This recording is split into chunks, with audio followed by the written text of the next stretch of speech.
है बंगाल में जैसे जैसे चुनाव की तारीख नजदीक आती जा रही है वैसे वैसे इस तरह की घटनाएं बढ़ती जा रही हैं। यहां देखिए तस्वीरें हम आपको दिखा रहे हैं किस तरह से बीजेपी कार्यकर्ताओं पर यह हमला हुआ है। टीएमसी के कार्यकर्ताओं पर इस गुंडागर्दी, इस बवाल का आरोप लग रहा है।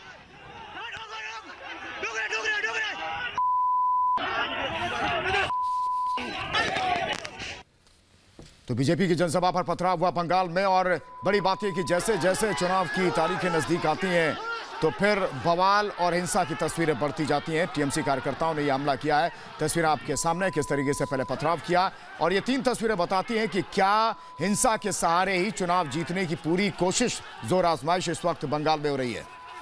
तो बंगाल में गुंडा राज, जिस तरह से मिदनापुर में बवाल हुआ, जिस तरह से ये मारपीट की घटना हुई, साफ पता चलता है कि क्या स्थिति है। कोलकाता में भी पत्थरबाजी की घटनाएं सामने आई हैं, और सबसे बड़ी बात यह है कि सब कुछ तब है जब बंगाल में चुनाव। और हमारे बीच इस बीच सुमन रे हमारे सहयोगी इस वक्त जुड़ चुके हैं। सुमन, क्या हिंसा के सहारे बंगाल का चुनाव जीता जाएगा? और हम देख रहे हैं कि जैसे जैसे वक्त नजदीक आ रहा है ये गुंडागर्दी, हिंसा की तस्वीरें बढ़ती जा रही हैं। देखिए, जीतेंगे या हारेंगे ये तो नहीं कह सकता, लेकिन इतना जरूर है कि हिंसा जरूर हो रही है। हर दिन ये हिंसा की घटनाएं देखने को मिल रही है।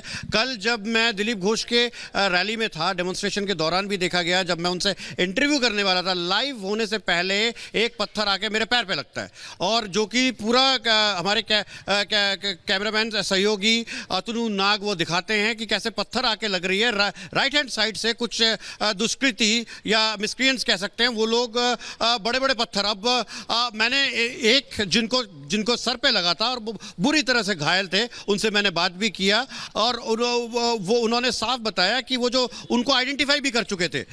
सवाल ये उठता है कि हम ये नहीं कह रहे कि वो टीएमसी के गुंडे हैं या वो बाहर से गुंडे हैं, लेकिन सवाल ये उठता है कि हर बार जब ये सवाल उठाया जाता है, या वो खुद कह रहे हैं कि मैं इन्हें जानता हूं, इसका नाम पता है, कहां रहता है वो। जी, और हमारे साथ इस वक्त दिलीप घोष जुड़े हुए हैं, बीजेपी नेता बंगाल के।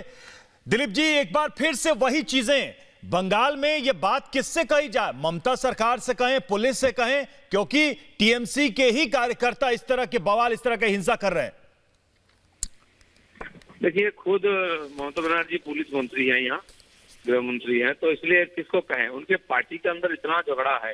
कल साउथ कृष्णा में एक जगह गोली चली, बम चली, और आज बालूरघाट में, गंगारामपुर में गोली चली, तो उनके 2, जिसमें ये समिति के चेयरमैन भी मारे गए, 2 टीएमसी के कार्यकर्ता आपसी मुठभेड़ में मारे गए, और पूरा कानून व्यवस्था टूट चुकी है। जितने एंटी सोशल अब टीएमसी पार्टी के अंदर ही है, इसीलिए किसी के कंट्रोल में नहीं है।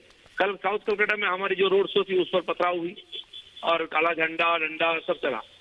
आज खजूरी ईस्ट मेदिनीपुर में शुभेंदु अधिकारी के वहां भी हमारी कार्यक्रमों में हमारे ऊपर आक्रमण हुआ, डंडा से, ईंट से आक्रमण किया गया।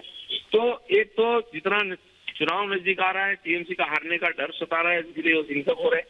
दूसरा, कानून व्यवस्था टूट चुकी है, इसीलिए, और इसका ऊपर कोई कंट्रोल नहीं है। जो चाहे हो रहा है, जो एंटी सोशल है वो मनमानी कर रहे हैं। बिल्कुल तो समाज बिल्कुल दिलीप घोष जी तस्वीरें दिख रही है। बहुत बहुत शुक्रिया रिपब्लिक से बात करने के लिए।